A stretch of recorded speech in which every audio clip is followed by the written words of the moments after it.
É TDAH? Não é TDAH? É uma crise? O que é que realmente pode ser? O TDAH, ele é um transtorno que já nasce com a criança. No consultório, vocês veem mais exageros ou TDAH de fato? Quando alguém chegar para você e disser assim, com seu filho que tem 1 ano, 2, essa criança tem TDAH, não escute, desconfie. Uma criança com 2 anos, ela não vai ter TDAH. Hoje, com as redes, a gente vê muito meme, a gente vê muita coisa relacionada a isso, e a gente precisa tirar esse estereótipo do TDAH. Que atrapalha demais. Muito, né? muito.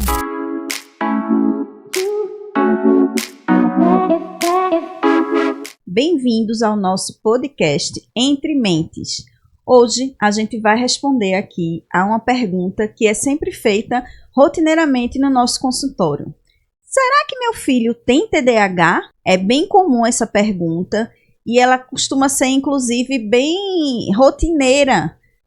Não é, Carol? Nos nossos consultórios. Eu vou passar aqui a palavra para o nosso host, Egon, que ele vai falar um pouquinho sobre esse tema com a gente. Pessoal, Entre Mentes chegou para ficar, né? Chegou para ficar. Nosso intuito aqui não é outro, é gerar informação com base científica, né? Trazer para você conhecimento para o dia a dia. E no dia a dia tem muita agitação, né, dos seus filhos. Você fica perguntando, poxa, é TDAH? Não é TDAH? É uma crise? O que é que realmente pode ser? Você está preparado para a nossa jornada de hoje? Então vamos começar com a nossa participação, sempre muito aqui, assim eu fico honrado, gente, a verdade é essa. Eu só sou o host aqui entre duas, assim, fantásticas médicas. Neuropediatra, a doutora Rejane, vem de Recife, né, trabalha e atua por lá. Doutora Caroline Teles, ela atua aqui no Sertão Central, especificamente Salgueiro e região, tá? E pode ajudar você na prática. Pergunta de hoje, doutora, quando é, enfim, TDAH? Então, a gente recebe muito, né, essas suspeitas de TDAH, que às vezes vão ser confirmadas, às vezes não vão. E quando a gente pensar, da mesma forma que a gente dá o diagnóstico do autismo, a gente vai seguir critérios também do DSM-5 para o TDAH. Sim. Existem critérios, né, a ser seguidos, e o paciente que tem TDAH é um paciente que apresenta uma impulsividade muito grande, uma hiperatividade, que foge, né, da normalidade quando a gente compara com os pares, né? E muita desatenção. Então, é um paciente muito desatento, que perde materiais, deixa materiais na escola, que está tendo prejuízos ali na sua aprendizagem, prejuízos nas suas questões sociais também em casa. É aquela criança que você vai fazer a tarefa e ela não consegue se concentrar, não consegue parar, ela levanta muito, ela volta, ela não consegue finalizar as atividades. Então, é um paciente que realmente foge quando a gente vai comparar com a idade, com os pares, né, em relação a esses sintomas da impulsividade, desatenção e da hiperatividade. Perfeito, doutora Regiane, é verdade que para cada idade se espera alguma coisa da criança, né? Exatamente. E aí, quando eu posso estar desconfiando, eu como pai, a audiência da gente aqui, como mãe e pai em casa, desconfia agora dessa criança. Eu acho que ele é TDAH. Isso. Veja, é bem comum a gente receber no consultório pais e mães de crianças com 1, 2 e até 3 anos dizendo, olha, tenho certeza que meu filho tem TDAH. Não para. Corre o tempo todo. Eu peço para parar, não para. Eu tenho certeza que meu filho tem TDAH.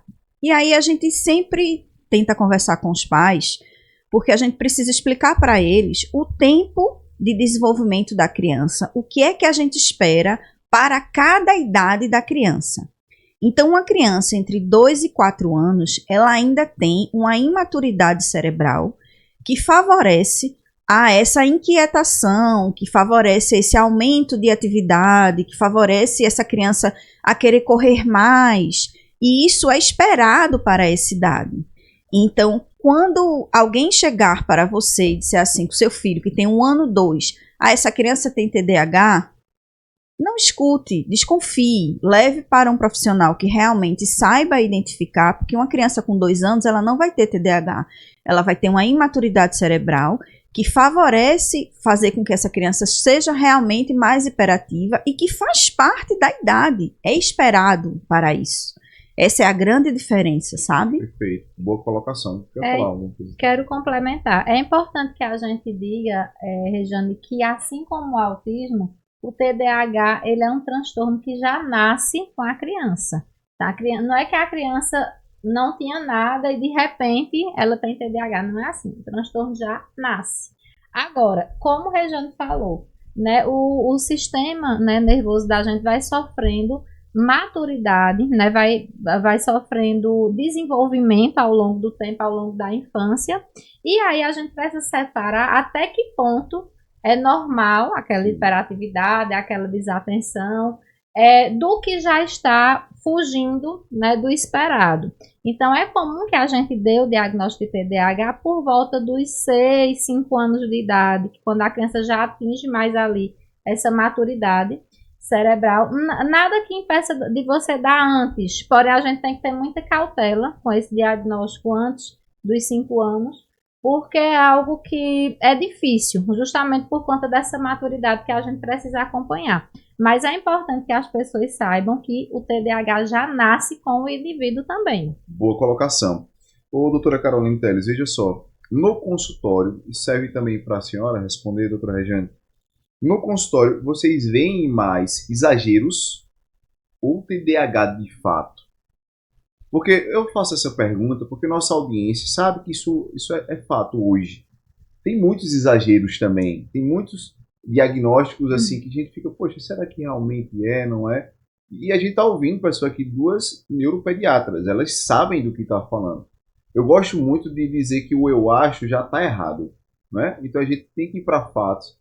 A gente tem o DSM-5, correto? Que é a cobertura disso tudo. E elas são capacitadas para isso. Então eu preciso parar de ouvir todo mundo que acha e ir para quem pode me ajudar, correto? E lá no consultório, doutor, como é que é? Na minha realidade, eu vejo mais casos que realmente são.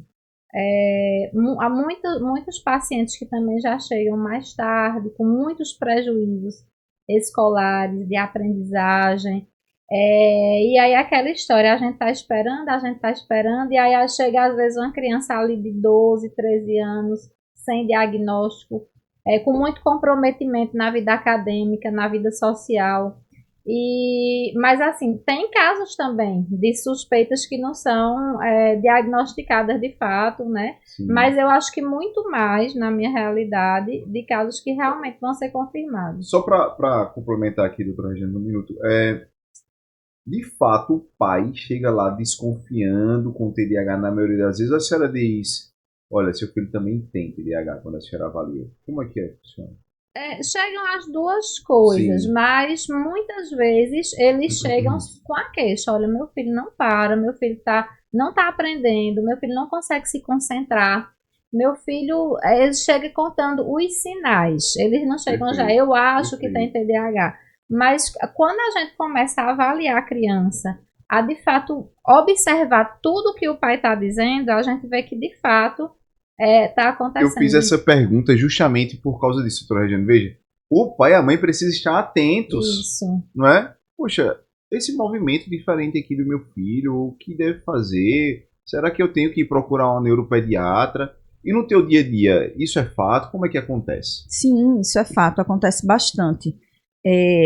Como Carol bem falou, eles chegam falando para a gente sobre os sintomas que apresentam. Então, a escola se queixou de que a criança não para quieto. Sim.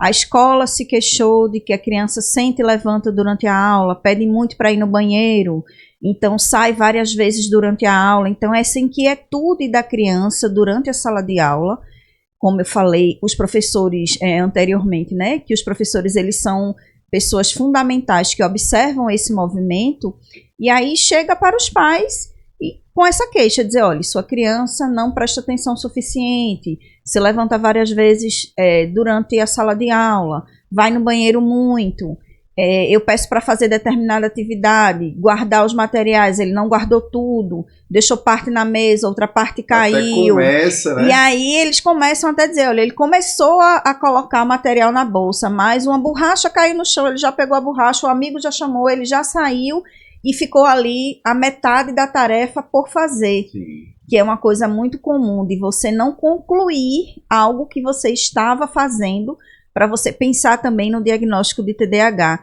Então, você não consegue fechar aquilo que você estava fazendo. Então, peguei a bolsa, abri, comecei a botar o livro, algo caiu, você já saiu e não terminou. A bolsa ficou lá aberta, materiais por fazer e não foi feito. Então, a família chega muito para a gente com esse prejuízo. E aí é prejuízo, inclusive, no aprendizado, porque essa criança, ela tem o que a gente chama de alteração nas funções executivas, que é o que a gente precisa fazer, né, fazer com que o cérebro ele consiga realizar a atividade de maneira otimizada e até o final. Então, a criança não passa a ter essa concentração de concluir determinada atividade.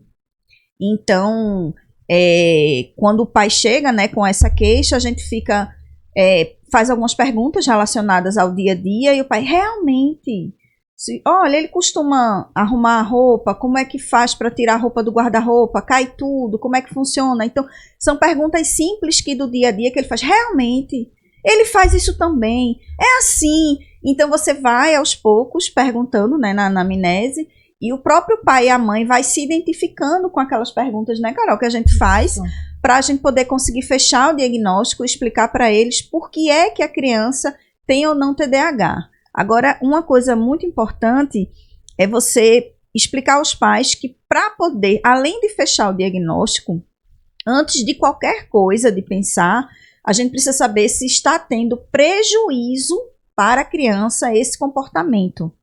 Porque é isso que é o que delimita entre você pensar em tratamento medicamentoso, pensar em outras abordagens que você pode fazer com a criança, se traz ou não traz prejuízo. Porque se é alguma coisa que a criança consegue se organizar e fazer, voltar e retomar e fazer, a gente sempre pensa em organização simples em casa, que você pode fazer com um planner dentro de casa e a criança vai lá, confere e volta a fazer. Perfeito. Pessoal, a senhora gostaria de falar alguma coisa? Sim, só complementando, uma coisa que a gente precisa lembrar é que para ser TDAH, precisa ocorrer esses sinais e sintomas em 2 ou mais ambientes. Então, não existe aquela criança que só é hiperativa e desatenta na escola e que nos outros ambientes ela não apresenta nenhuma sintomatologia. Ela então, em todos os... Isso. Em 2 ou mais ambientes. Isso é um dos critérios de diagnóstico do DSM-5 para o TDAH, né? Além de também falar de que esses sinais e sintomas precisam estar presentes até os 12 anos. Então, não tem como eu fechar um diagnóstico de um adulto que até 12 anos ele não tinha nada, ele não tinha nenhuma queixa escolar, ele não tinha nenhum prejuízo relacionado a essas questões da desatenção, da hiperatividade. Eu não tenho como fechar se eu não tiver também essa questão da idade, de ter apresentado os sinais e sintomas até os 12 anos. Isso é muito importante. E enfatizar também, Egon, mais uma vez, a importância dos professores no diagnóstico. Então, professor, eu acho que é uma classe que deveria ser treinada para identificar isso, porque são eles que estão ali todo dia com a criança, são eles que estão vendo os prejuízos escolares, são eles que estão vendo que todo mundo está sentado enquanto aquela criança não para na cadeira dela, atrapalha todo o resto da turma, sai várias vezes, não consegue focar, não está tendo o desenvolvimento acadêmico que as outras crianças estão apresentando. Então, o professor é peça-chave para ajudar nesse diagnóstico. Pessoal, aqui no nosso podcast Entre Mentes, a ideia de fato é esta, é trazer conhecimento inclusive para outros profissionais. Você tocou num assunto importantíssimo. Doutora Carolina Teles, me responda por gentileza, responda para a gente, obviamente. Quais são os primeiros sinais que a gente precisa observar para levar essa criança para o próximo passo? Então, geralmente, a criança menor, ali por volta dos seus 4, 5, 6 anos, ela é bem mais hiperativa. Então, ela tem um comportamento mais de hiperatividade. É o que as pessoas vão perceber mais. Essa criança, ela não para, ela não senta. Criança sendo criança. Criança sendo criança, só que mais do que a gente esperaria. Então, é uma hiperatividade que você se incomoda com aquilo. você vê que aquilo está fugindo, né, do que se esperava para aquela idade. Porque uma criança dessa idade aí de 4 a 6 anos, ela já consegue sentar, conversar comigo, ficar de boa, tranquila. Então, quando você começa a perceber uma criança que sai muito, que levanta muito, que não para, que vai muito de um lado para o outro, muito desatenta, você pergunta as coisas, ela não responde de forma adequada, ou então pede para repetir várias vezes a mesma coisa. Então, nessa fase inicial, por volta de 7 anos, a gente percebe muito mais a hiperatividade. Claro que tem sinais de desatenção também. Mas depois, quando a criança é mais velha ou adulto, os sinais da desatenção eles ficam mais evidentes, né? E aí é quando começa de fato a perceber que não está mais tão hiperativo, mas muita dificuldade na aprendizagem, muita dificuldade de focar, de finalizar uma atividade, de começar, né, e não terminar, de perder muitas coisas, não saber onde colocou nada, de não lembrar, de não conseguir dar um recado que a professora mandou dar em casa, ele não lembra de dar e no outro dia ele não leva o que a professora pediu. Então, graças aos grupos de WhatsApp é que a gente sabe, a gente que é pai de paciente com TDAH sabe que pediram alguma coisa, que eles não chegam para dizer que foi pedido. Eu imagino, doutora Regina, eu fico pensando, o pessoal tá ouvindo a gente lá, se identificando, rapaz, não é assim? É assim. Não é assim? O que mais confunde esse diagnóstico, doutora? Tem alguma prática que pode estar confundindo e de fato não é o TDAH, de fato? O que a senhora poderia trazer pra gente? Veja, o que mais confunde é a questão de você ter uma hiperatividade em apenas um ambiente.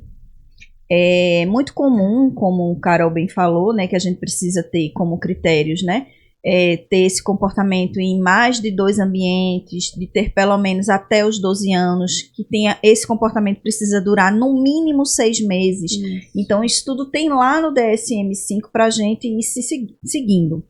E aí a mãe chega e diz, olha, esse menino não para em casa. Bate tudo, quebra tudo, derruba, tal, não sei o quê. Tá, me traga um relatório escolar dele, aí vem um relatório escolar. Criança atenta, presta atenção, participa da roda de conversa, é participativo, faz todas as tarefas. Tá, tudo bem. Eu disse, mãe, você leu esse relatório escolar? Li. E essa criança é a mesma de casa? Não. Em casa ele é outra criança. Eu disse, veja, eu não tenho como ter uma criança em casa e outra criança na escola. Então, a gente precisa identificar em casa o que é que está acontecendo. Isso. Em casa, o que é que faz essa criança ficar tão hiperativa, ou que briga muito, ou que acontece muito? Quem são as pessoas que ficam com essa criança? Quais são os estímulos que estão sendo dados a essa criança em casa, para ela estar assim tão hiperativa?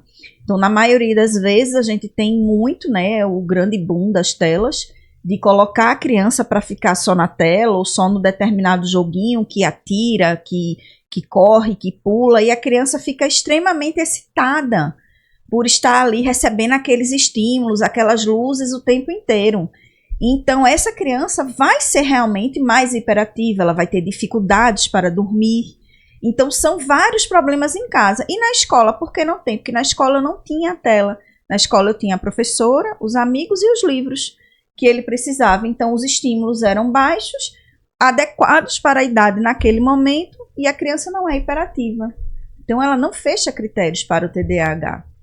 Então, o uso excessivo de tela, assim como o Regiane falou, é algo que vem a confundir muito com essa questão do TDAH, porque a criança, ela, como o Regiane bem falou, ela fica hiperestimulada, ela fica hiperativa, ela fica desatenta, porque ela passa horas ali no celular. O mundo está acontecendo, o mundo tá aqui, ali, né? E ela ele só tá focado. Isso. Então, assim, a mãe acha que é TDAH, só que é uso excessivo de tela. Então, mais uma vez aquela história de organizar o básico, fazer o básico bem feito.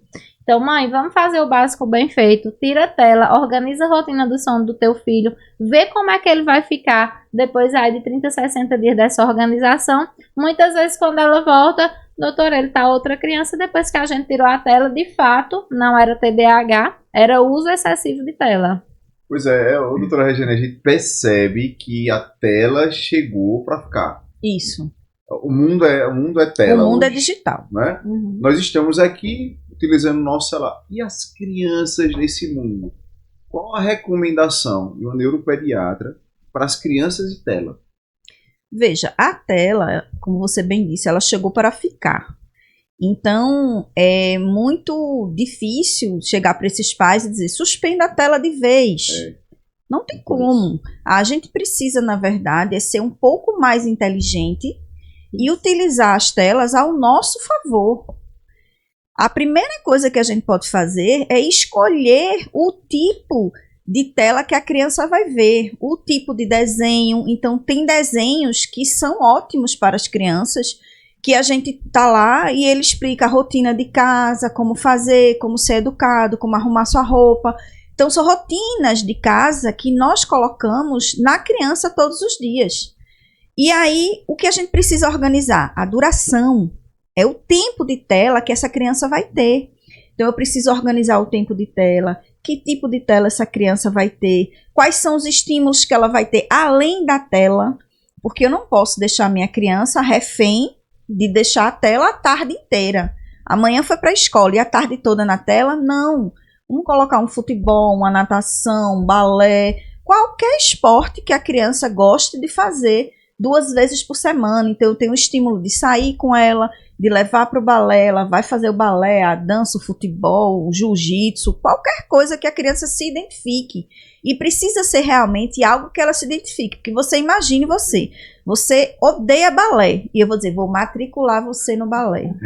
Vai dar certo? Não vai dar certo. Não vai dar certo. Não vai rolar. Com 2 aulas, a criança vai dizer que não vai mais. Vai dar chilique, confusão dentro de casa, mal-estar. Então, você imagine se na sua casa você no meio dessa confusão. Então, não vai dar certo. Então, você tem que ver com a criança o que é que a criança gosta mais. Então, tem criança que ela realmente, naturalmente, ela é mais hiperativa. É uma criança que gosta mais do corporal, é uma criança que gosta mais de correr, que gosta dessa luta. Então, vamos pensar no jiu-jitsu, no karatê, no judô, qualquer arte marcial que a criança se adapte, vai gostar. Ou então no futebol, no handebol, no basquete, no vôlei. Então, são tantos esportes que a gente pode colocar essa criança. Então, quando ela chega em casa, ela já está cansada, já liberou ali toda aquela energia que ela tinha para liberar. Quando chegar em casa, vai para a rotina que você colocou, o jantar, o se organizar, terminar a tarefa e dormir.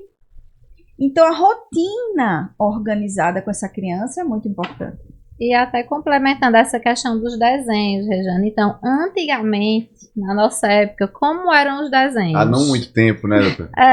Como eram os desenhos? Então, não tinham cores tão vibrantes, não era tão acelerado. Porque hoje as crianças vão assistir os desenhos, é algo tão acelerado, é algo tão dinâmico, é algo tão sem história, é música, né, um atrás do outro. Então isso deixa a criança de fato muitos cortes, não tem aquela história. Sim. Então os desenhos de antes, eles podem observar, eles tinham cores menos vibrantes, tinham uma história por trás, muitas vezes que a gente levava algum aprendizado, né, para casa sobre aquilo, até mesmo alguma lição. Isso. E era muito bom de assistir com a família. Isso. E hoje tá tudo desconectado, né? A gente tá ali no nosso celular, a criança lá com aqueles desenhos super avançados, super rápidos, fazendo com que elas se acelerem ainda mais. E cada um no seu meio, né? Porque dependendo da família, quando você vê cada membro da família, cada um tá no celular. Isso.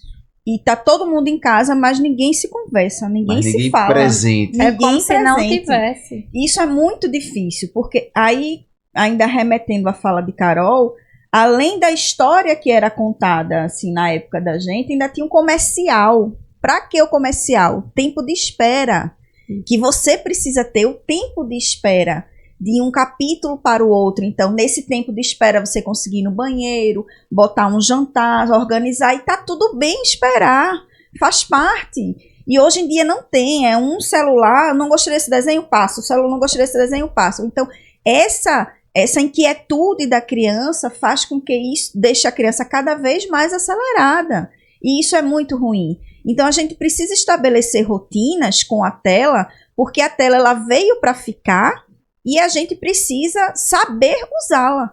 Então, que tal se a gente colocar uma tarde de cinema ou uma noite de pipoca com as crianças? Então, todo mundo escolhe o filme, todo mundo assiste junto, faz aquela preparação da pipoca, do suco.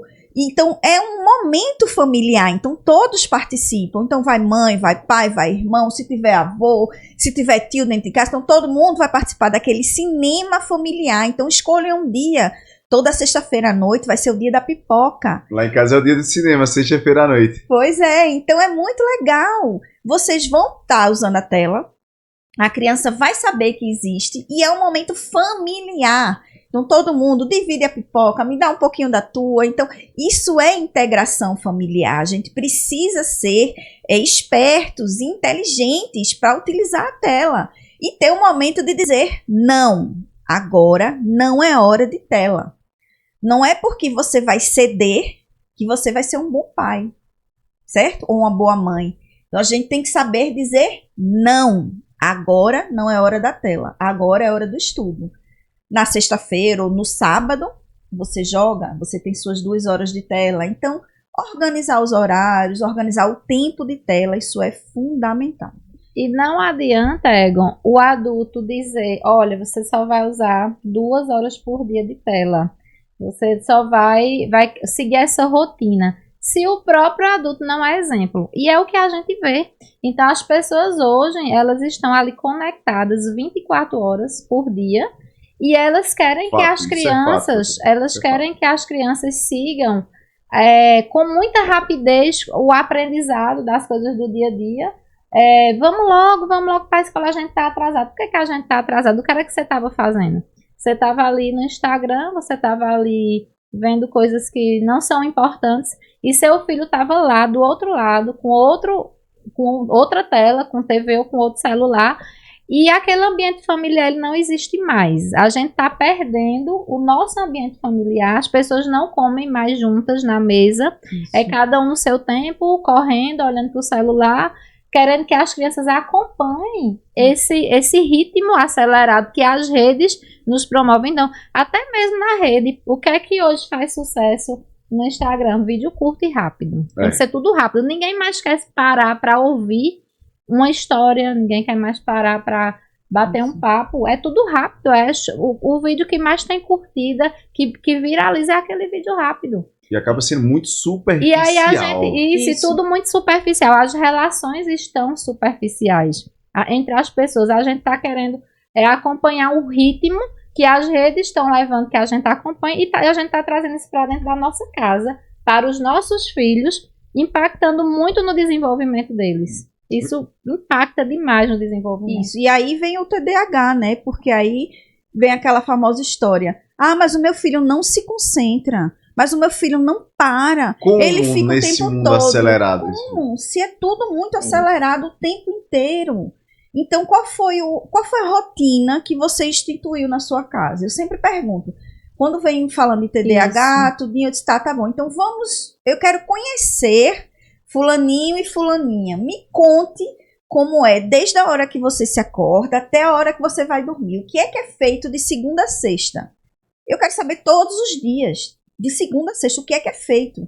Por quê? Porque a partir dali você já tem uma visão de como é a semana da criança, de como é a semana da família da criança, como é que eles estão se portando frente a essas atividades. E muitas vezes, quando você vai fazendo esse remember, né, que eu digo assim, essa volta aí, e aí os pais começam a se tocar e dizer, poxa, como eu tô? Porque assim, você tá pedindo para o seu filho não ficar no celular. E você fica quanto tempo no celular? Você é o espelho do seu filho. Ele se vê em você. Então, como é que eu posso cobrar do meu filho que ele não vai jogar se quando eu chego em casa, meu marido está jogando e eu estou no celular? Qual é a postura que vai ter? Eles vão dizer, tu não tem o que fazer, eu tenho que ir para o YouTube. Não é verdade? Verdade. Então você precisa ser espelho para o seu filho. Você precisa chegar para ele e dizer, olha, a gente chegou, agora é hora de jantar. Quando acabar o jantar, nós vamos ler juntos. Nós temos a rotina de ler juntos. Eu leio para ele lê para mim. A gente agora está colocando a pequena, né, que começou a ler agora, para ela ler para a gente. Então tem um momento de leitura da família. E aí, o meu filho mais velho, ele é bem inteligente, Caio, aí ele diz assim, por que a gente lê tanto assim? Eu disse, porque na leitura é onde a gente consegue ter repertório para tudo, repertório para falar, repertório para escrever. Que você lendo aquela palavra várias vezes, você vai saber que é com 2 S e não com C cedilha. Então não é só decorar na sala de aula o português, é você colocar na prática na leitura. Então isso é muito legal. E termina que é um momento nosso, meu com eles dois. Então eles vão ler para mim, eu vou ler para eles. Então é mais um momento que a gente coloca dentro de casa. E a senhora acaba ficando conectada com seus filhos. Isso. Gente, vem cá comigo, todo mundo, olha só. Vocês hão de concordar comigo que o mundo tela está desconectando as famílias, né? Veja, o marido passa muito tempo no celular, sim ou não? Sim, bastante. Não é isso que a gente vê? As reclamações das mulheres. Isso. As mulheres, de contrapartida, também têm passado muito tempo no celular. Isso desconecta os cônjuges. Isso. Os filhos típicos têm passado também muito tempo no celular. E cresce uma pessoa lá, muitas vezes, na casa que você não conhece. Isso. E para a criança com TDAH, doutora Carolina Teles? Imagina, como né? É que é isso? Imagina. A criança, já tem o TDAH. A criança já tem o TDAH, ela já é hiperativa, desatenta. E aí todo mundo está usando tela e ela está usando tela o tempo todo. Ela vai ficar cada vez pior, cada vez mais hiperativa, cada vez mais desatenta. E aí é importante, Egon, que a gente, como neuropediatra, avalie essa situação. Mais uma vez, não é eu chegar lá e passar um remédio. Primeiro eu tenho que saber se essa criança de fato tem TDAH. Então eu preciso investigar como é o comportamento daquela família, o ambiente que aquela criança está inserida, para de fato eu saber se ela tem ou não, né? Porque muitos diagnósticos aí que eram supostos vão deixar de existir porque vai ser coisa de tela, rotina, né? Que hoje as pessoas não têm mais nada. Esse é o famoso básico bem feito. O básico bem feito, né? Perfeito. E aí imagina aquela criança que, não, de fato, a gente avaliou, tem muitos prejuízos, a gente já organizou o básico e aquela criança continua com muitos prejuízos, é TDAH. Imagina essa criança muito exposta. Então, por mais que a gente trate, por mais que ela faça terapia, por mais que a gente às vezes até medique, ela não vai ter o que a gente espera de evolução. Então, muitas vezes a mãe volta, doutora, esse remédio não está servindo de nada. Será que a senhora mesmo, passou. Né? Agora, não é só o remédio. Cadê o restante que vai ajudar? Como é que tá as telas? Como é que tá o sono? Como é que tá a rotina de vocês? Vocês têm tempo com essa criança? Porque hoje a gente tem tempo para o celular, mas a gente não tem tempo para a criança. E aí a gente começa a inventar desculpas, as mais variadas, mas de fato, se a gente vai ver quanto tempo que a gente passou na frente da tela, é muito tempo. E a gente não consegue passar 1 hora, meia hora brincando com nossos filhos. Isso é doloroso. Bastante doloroso. Doutora Regina, eu vou deixar a senhora falar, mas eu amo quando a senhora traz essa consciência para a família. Né? Puxa, leitura, o dia, marcar um dia para ter... Isso gera até uma certa perspectiva de ânimo. Puxa, sexta-feira lá em casa, turma, a gente assiste filme com os meus pais, né? Quais dicas a senhora poderia trazer? Pensa no filho, que tem a família que tem um filho TDAH, tá bom? Quais dicas a senhora poderia trazer para essa família que já foi diagnosticada com filho com TDAH? Previsibilidade, é o que tem que trazer para essa casa? Isso, a primeira coisa são rotinas, né? Boa. Que a gente precisa organizar. Então, a rotina no geral da criança. Então, uma sugestão muito boa que eu sempre dou é a rotina você colocar em um local que seja visível para a criança. Então, existem aqueles planners que a gente pode colocar, inclusive no quarto da criança, de repente. E aí você coloca lá segunda, terça, quarta, quinta, sexta, sábado e domingo também é bem legal, sabe? Porque no domingo você pode botar até assim, livre, porque aí vai ser a programação que a família escolher para o domingo.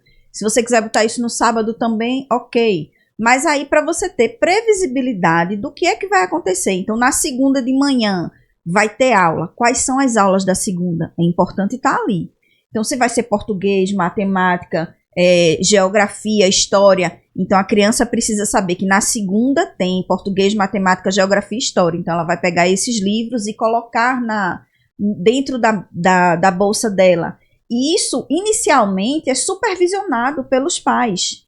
Cadê? Segunda, quais são as aulas? Português, vamos ver os livros, está aqui. Você confere com a criança. Então, você passa a fazer isso no primeiro mês. No segundo mês, já colocou lá, estou aqui esperando. Você já não confere para saber se a criança ganhou autonomia no programa que você colocou para ela, certo? E a partir daí, você já começa a dizer no dia anterior, hoje é domingo, amanhã é segunda, viu?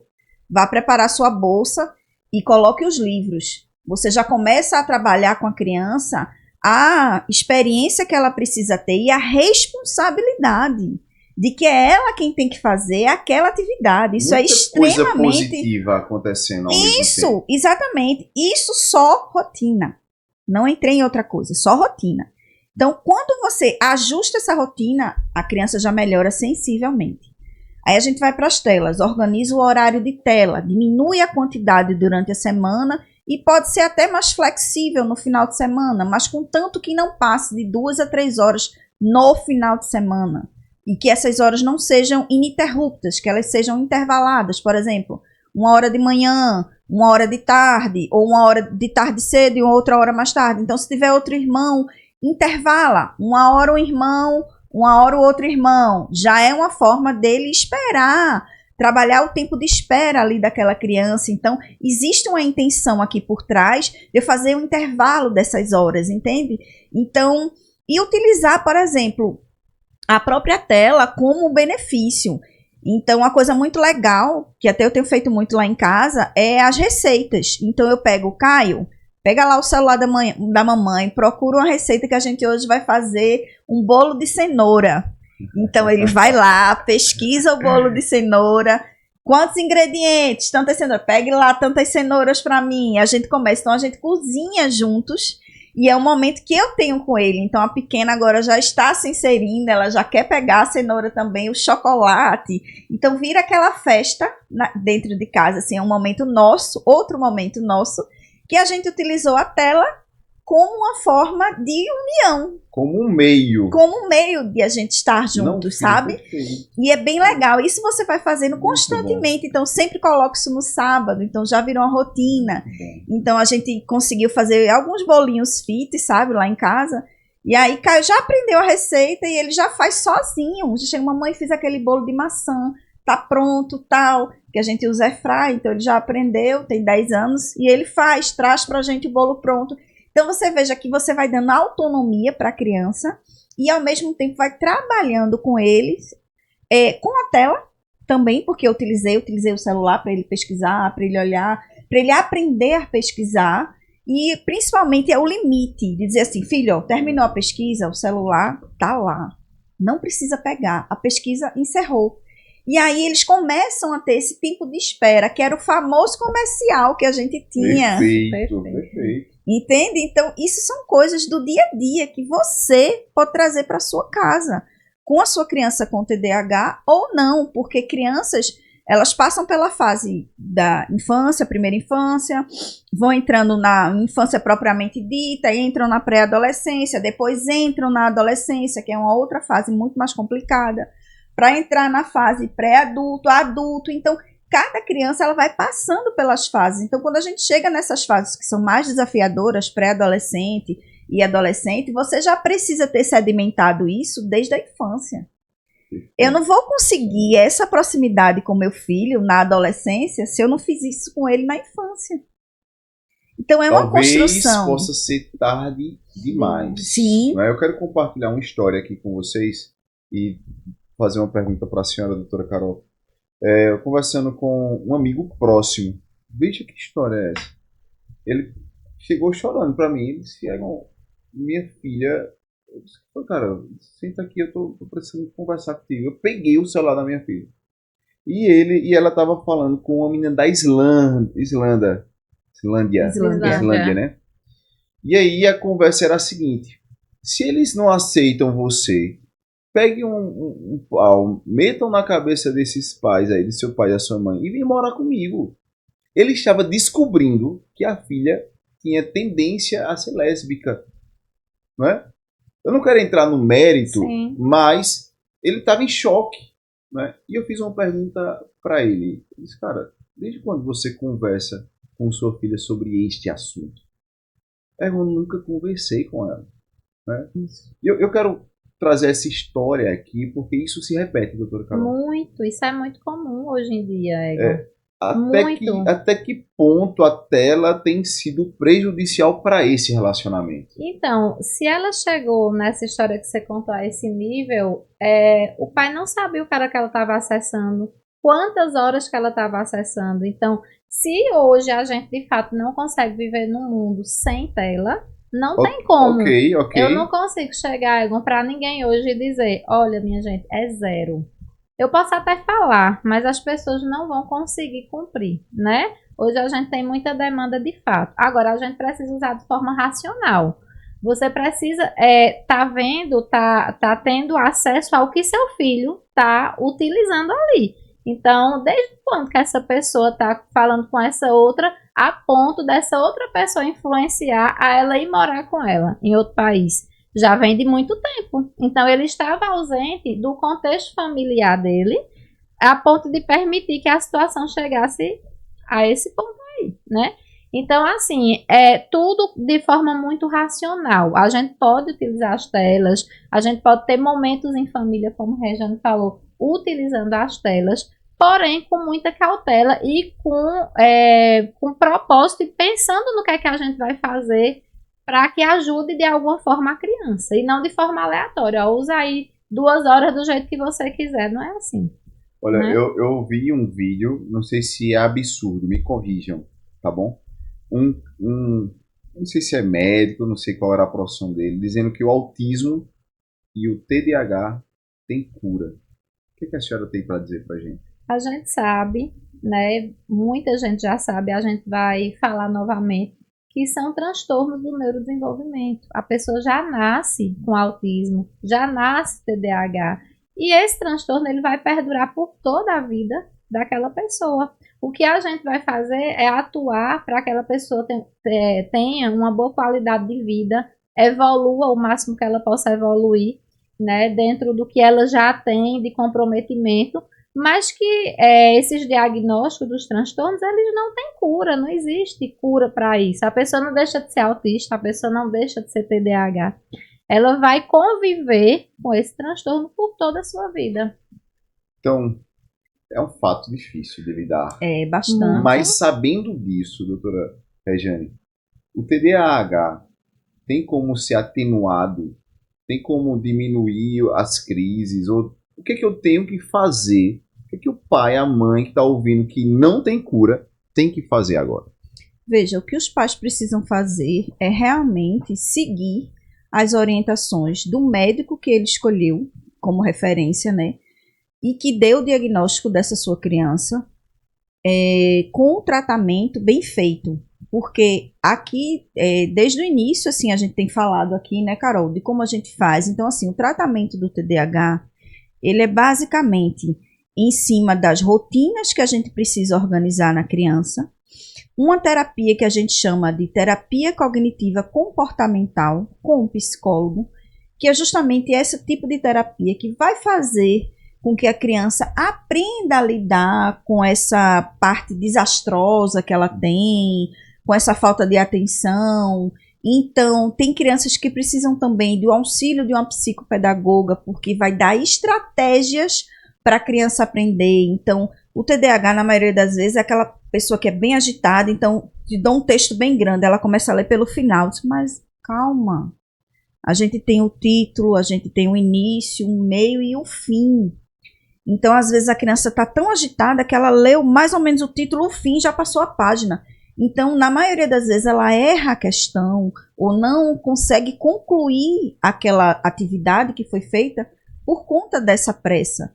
Então, a psicopedagoga também entra aí com estratégias. Então, às vezes, utiliza uma régua para fazer a leitura, que é uma forma de segurar essa inquietude da criança, e ela vai lendo e vai sabendo que tem uma linha, acabou, foi para outra, uma linha, acabou, foi para outra, e conclui a leitura. Perfeito. Então, a psicopedagoga dá estratégias de aprendizado para essa criança. Isso é muito legal. Então, a partir disso, a gente vai ver se ainda fica ou não prejuízos nessa criança. Se ficar, tem indicação de fazer tratamento medicamentoso. Então, é toda uma estratégia que a gente utiliza, que a gente sempre orienta em consulta para vocês, pais, para que vocês saibam como está sendo a condução do filho de vocês. Então, isso é bem importante deixar claro durante a consulta, para que eles saibam que não é só, toma aqui Ritalina que ele vai melhorar. Perfeito, não, perfeito. Nem sempre Ritalina melhora. Às vezes a criança até tem uma outra comorbidade associada, certo? Que pode ser o TOD ou até o próprio autismo, e a Ritalina vai piorar os sintomas dessa criança. Então, você veja como é muito sério isso e como a gente precisa saber conduzir o caso. Perfeito. E vale muito a pena citar isso. Cuidado com os profissionais que você está ouvindo, né? E às vezes nem profissionais são, né? Doutora Caroline Telles, me responda uma coisa, por gentileza. Todo autista tem TDAH? Não. O TDAH e o autismo, eles são transtornos que eles andam muito juntos. Então, essa comorbidade acontece aí cerca de 80% dos casos. Então, os autistas, 80% dos casos de autistas, eles vêm com comorbidade com TDAH. Então, é algo que anda muito junto. Mas são transtornos diferentes, mas que são comórbidos e que aparecem com muita frequência. E aí a gente tem que ter um cuidado a mais, Egon, porque o tratamento do paciente que é autista e TDAH é diferente do paciente que é só TDAH. Né? Tanto o tratamento medicamentoso quanto o tratamento à base de terapias, tudo isso muda, para vocês entenderem que não é uma receita de bolo, que é algo complexo, que a gente tem que avaliar a família, avaliar as terapias, avaliar qual medicação eu vou usar, a depender de se ele tem essa comorbidade ou não. Então, é o trabalho que a gente faz ali, de estar rastreando tudo daquele paciente. Perfeito. Então, gente, fica mais evidente ainda. Nós não podemos estar na casa do eu acho, não é, doutoras? Isso. A gente precisa procurar um profissional adequado, um neuropediatra, para direcionar o que você com o seu filho precisa fazer. Existem tipos, doutora Regiana, de TDAH? Sim, existem tipos. A gente classifica, inclusive pelo próprio DSM-5, que é uma coisa que a gente vem falando aqui sempre, que são 3 tipos de TDAH. A gente tem aquele TDAH que é uma criança mais desatenta, então é o do tipo desatento. A gente tem aquela criança que é mais hiperativa, então é o TDAH do tipo hiperativo. E a gente tem um tipo combinado, que é uma criança que tem os dois, tanto a desatenção quanto a hiperatividade. Então, até nisso, você precisa estar capacitado para conseguir dar o diagnóstico correto, para fazer o tratamento e a organização do planner dessa criança de maneira correta, para que ela consiga evoluir e atingir realmente a melhora. Porque o TDAH, além dessa parte de desatenção e de hiperatividade, por ele ser tão hiperativo, na maioria das vezes, ele tende a se envolver em brigas, em confusões, e aí termina sendo aquela criança que briga muito, que bate muito. E aí a criança, na maioria das vezes os pais chegam, mas será que ele não tem TOD? Não tem um TOD associado? E a gente sempre diz, calma, vamos organizar, ver a criança, porque na maioria das vezes é isso, ele está tão baratinado, é tão desastrado, que ele termina se envolvendo em confusões, e pela essa coisa de ser imediato, tem que ser agora, Tem e essa ele não característica consegue forte, né? esperar, e aí termina entrando em embate com o coleguinha, e aí termina saindo aí em confusão. Então, a gente precisa também organizar isso bem direitinho na cabeça dos pais e relacionar a criança com a terapia adequada para que a criança consiga evoluir. E aí, determinados tipos, tem crianças que são mais desatentas, então aquela criança vai ficar mais realmente, perder as obrigações, não vai conseguir anotar na agenda. Então, eita, não prestei atenção, a professora disse que era para levar um livro, mas eu não lembro o livro. Qual foi o livro mesmo? Ela vai a mãe no grupo do WhatsApp, qual foi o livro que é para levar amanhã? Porque a criança não lembra dizer qual foi o livro, só sabe que é um livro, mas não sabe qual. Às vezes E nem aí- lembra que tem que levar alguma coisa, né? E às vezes nem lembra. Então, isso tudo a gente consegue ver. Então, depende também do Perfeito, tipo. esclarecedor. E Esclarecedor. falando só um pouquinho, Pois Egon, não. das comorbidades, né? Sim, A gente por já vai favor. fazer o podcast sobre o TOD daqui a pouco, mas as crianças que têm TDAH, os pacientes que têm TDAH, às vezes a gente tende a falar só de criança, Regiane, porque é a nossa área, mas as crianças crescem Isso. e o TDAH continua. Estamos Continua. na E o mesma autismo sintonia aqui, viu? continua. Queria fazer uma pergunta Ah, direcionada que bom. a isso. Então, assim, as pessoas que têm TDAH, elas são mais impulsivas. Então, elas tendem a ter uma possibilidade maior de se envolver em drogas, uso de É álcool. mesmo. Isso. Existem esses estudos que mostram que o Confusões. paciente com TDAH ele se envolve mais em brigas de trânsito, em acidentes de trânsito, em uso de drogas, porque eles são impulsivos, eles são desatentos, eles são hiperativos. Então, imagina o transtorno de eu não tratar uma criança TDAH. Se eu não tratar, isso vai refletir lá na frente, na adolescência, na vida adulta. Olha o transtorno que eu vou poder enfrentar diante disso. E até a questão de gravidez precoce.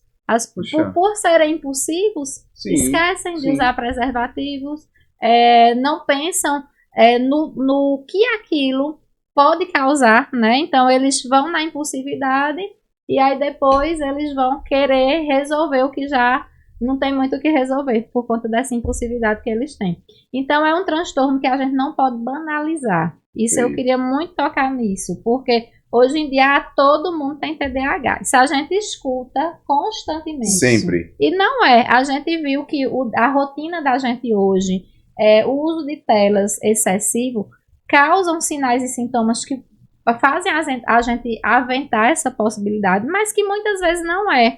Né? E aí vem aquela história, porque hoje todo mundo tem TDAH. Não, minha gente, TDAH é um transtorno muito sério, que tem essas consequências, que pode ter muitas comorbidades associadas, com muitos prejuízos para o indivíduo e para toda a sua família. Porque imagina, né? Acidente de trânsito, uso de drogas, gravidez indesejada.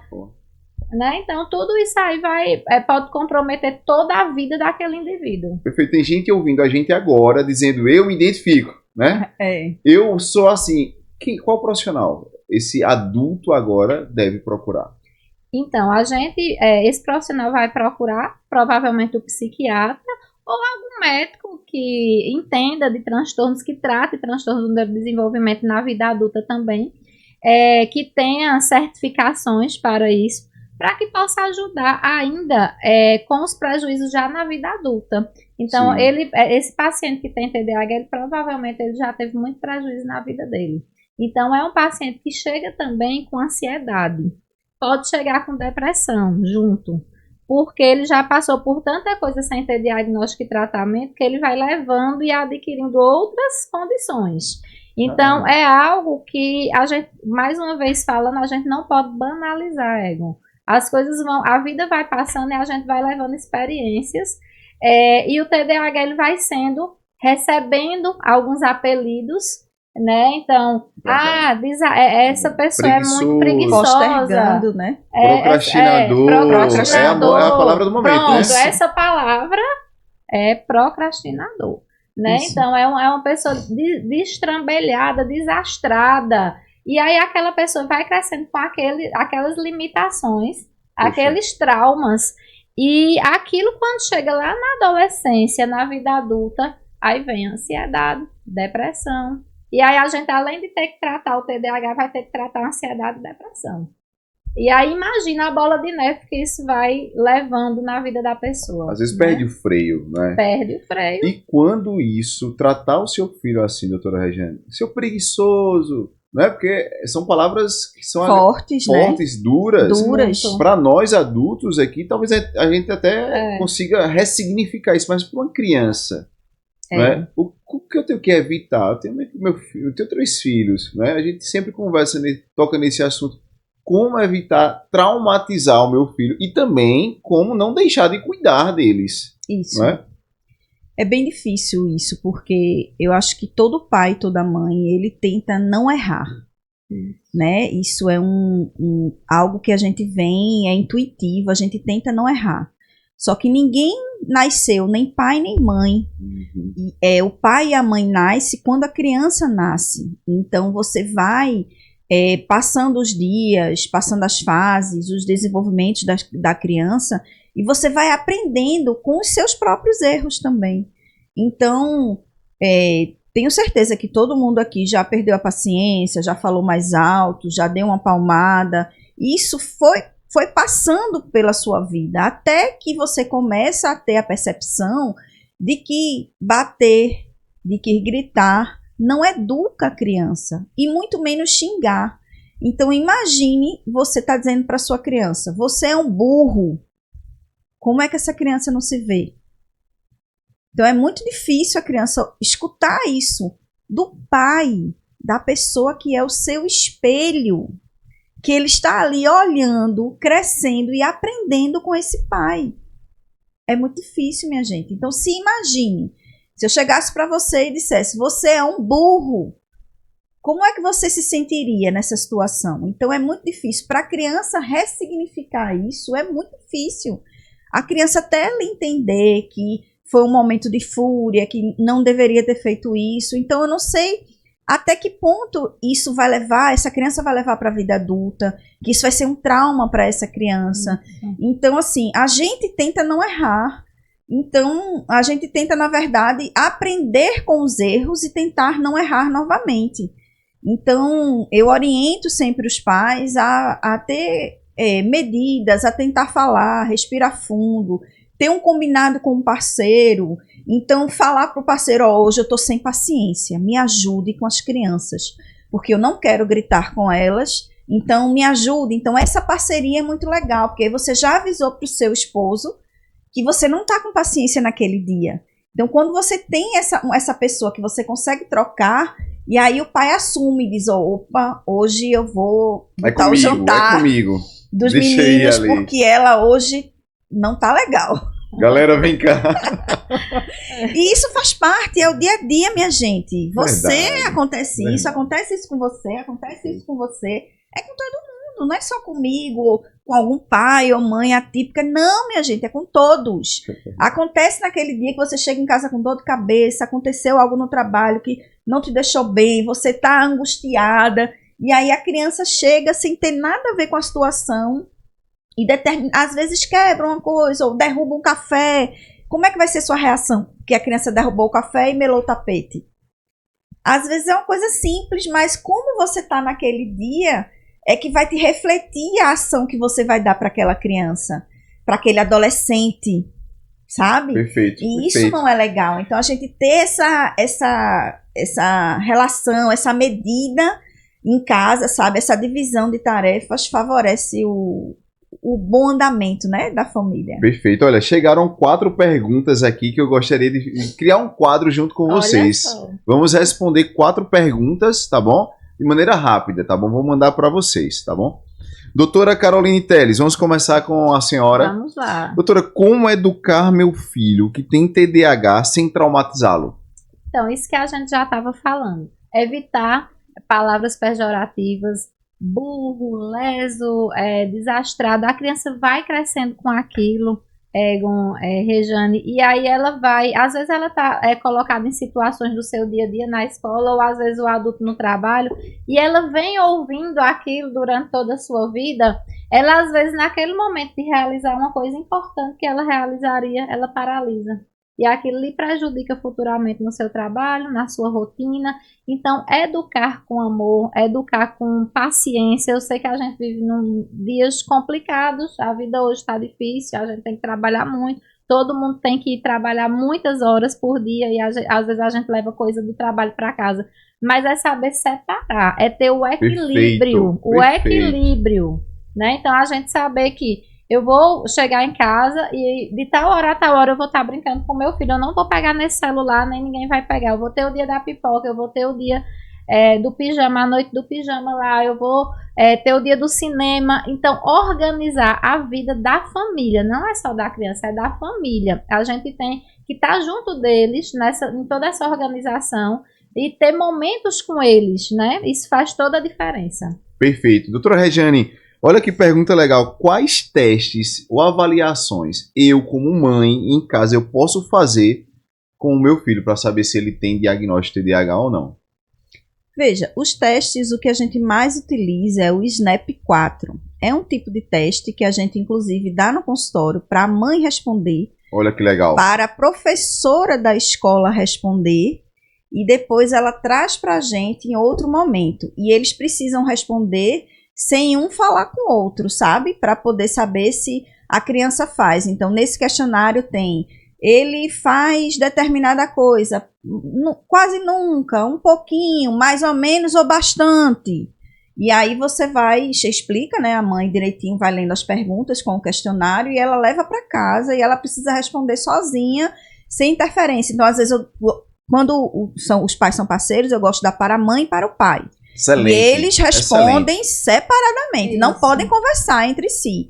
E mando outro para a professora. Porque aí a professora também vai me dar a visão dela, porque eu não preciso ter em 3 dois pontos de ambientes. vista, Isso. perfeito, Eu não excelente. preciso ter em 2 ambientes, Sim. então eu mando para a escola e mando em casa e pessoas diferentes respondendo. Então eles trazem na próxima consulta para a gente poder saber se realmente é um pouquinho, é mais ou menos, ou é bastante, para a gente poder inferir o diagnóstico. Aqui é ciência, turma, aqui é ciência. Doutora Caroline, veja só que pergunta. Na verdade, não é uma pergunta, é uma afirmação. Eu acho que meu filho tem TDAH, mas eu não vou tratar, isso não gera risco nenhum. A gente acabou Que de é falar. isso, cara? Todos os prejuízos, né? Então, se você não trata a criança que tem TDAH, ela já vai começar a ter prejuízos acadêmicos, né? A começar a ter prejuízos sociais, como o Regiane falou, se mete muito em confusão, muita briga, é o paciente que não é tratado, é o paciente que você não consegue sair com ele, tem uma rotina de família com ele, porque o paciente não para, então é um paciente que futuramente, né, uma criança, um adulto que futuramente vai se envolver em uso, pode se envolver em uso de substâncias, gravidez indesejada, então é todo que cresce ali ouvindo tudo aquilo e vai desenvolver uma ansiedade, uma depressão, uma bola de neve. Se você não tratar na infância, que é a hora certa, diagnóstico precoce, você lá na frente vai colher os prejuízos desse não tratamento. E veja como é a consciência ainda, né? Nós estamos falando aqui de neurodesenvolvimento, de ciência, que tem a Bíblia, que é o DSM-5, né, que orienta, e a gente ainda ouve um pai ou uma mãe dizendo isso. Né? Meu filho tem, mas acho que vai dar tudo certo.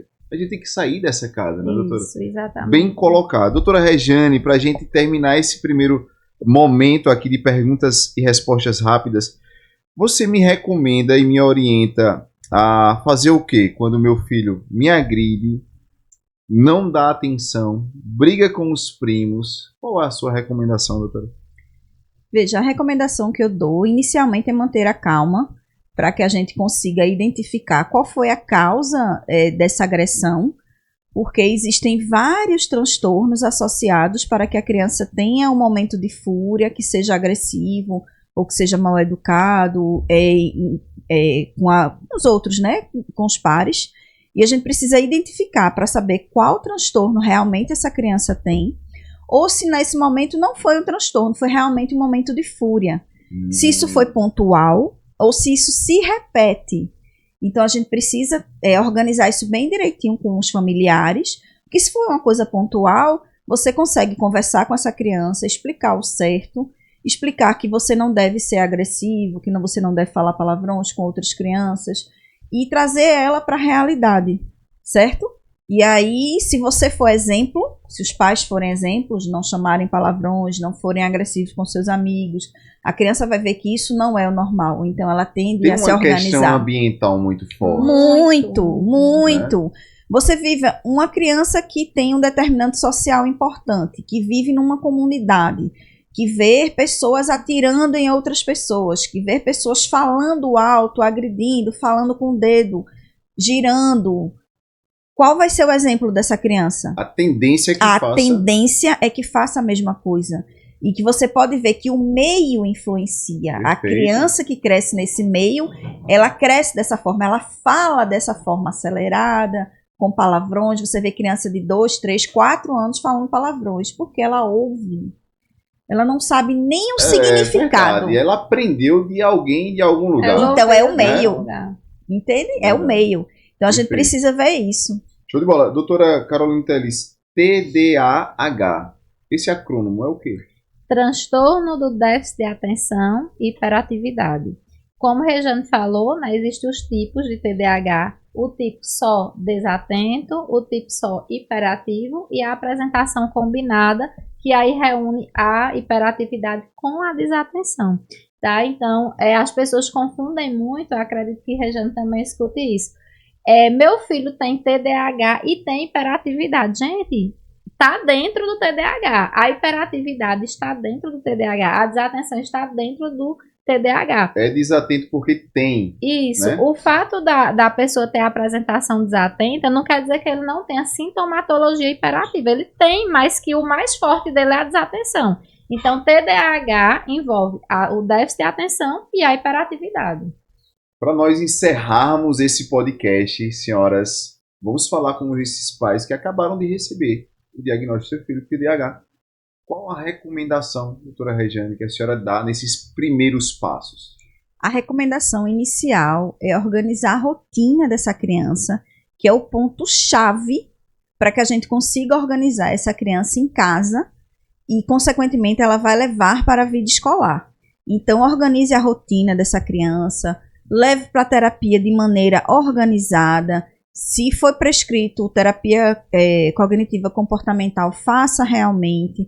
Então, organize, leve para um médico que tenha experiência no assunto e que consiga dar o diagnóstico e o acompanhamento, porque não é só dar um laudo e ir embora de uma vez, não. A gente precisa do acompanhamento, da evolução da criança, da diminuição, inclusive, das crises, das brigas, dos esquecimentos, da desorganização que é uma vida de uma criança com TDAH, sabe? Então, essa é a principal orientação que eu dou para os pais. TDAH não é uma gripe, né, doutora? Que resolve aqui. Tomei essa medicaçãozinha aqui, né, doutora Carol? E aí você cura, vai embora e não precisa voltar mais. É para a vida toda, né? Para a vida toda. E a senhora, doutora Carolina Teles, qual recomendação daria? Bom, a principal recomendação, é o que Rejane já falou, é a gente ter uma rotina bem estabelecida, checklist, que as crianças possam, e os adultos também, e checando o que já foi feito no seu dia, ter uma previsibilidade. Eu gosto dessa palavra. Muito boa. Você estava falando, eu estava ouvindo aqui, previsibilidade. Isso, então ter essa previsibilidade aí do seu dia. Então, às vezes a gente separa até por turno. O que é que você vai fazer pela manhã? E aí a criança vai ver o que vai fazer pela manhã. O que é que você vai fazer à tarde? Aí quando ela terminar de fazer o da manhã, que ela vai ver o que é que ela vai fazer à tarde. Para poder ela ir checando e conseguindo fazer tudo que ela precisa fazer. Isso vale para o adulto, para a criança.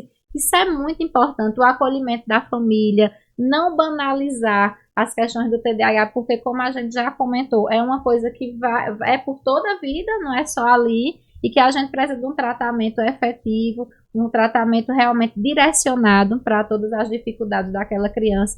Então, de fato, levar a sério. O TDAH, ele precisa ser levado a sério. Hoje, com as redes, a gente vê muito meme, a gente vê muita coisa relacionada a isso, e a gente precisa tirar esse estereótipo do TDAH. Que atrapalha demais. Muito, né? muito. Pessoal, hoje, Entre Mentes, no nosso podcast, nós tocamos nesse assunto tão importante, gente, que é TDAH.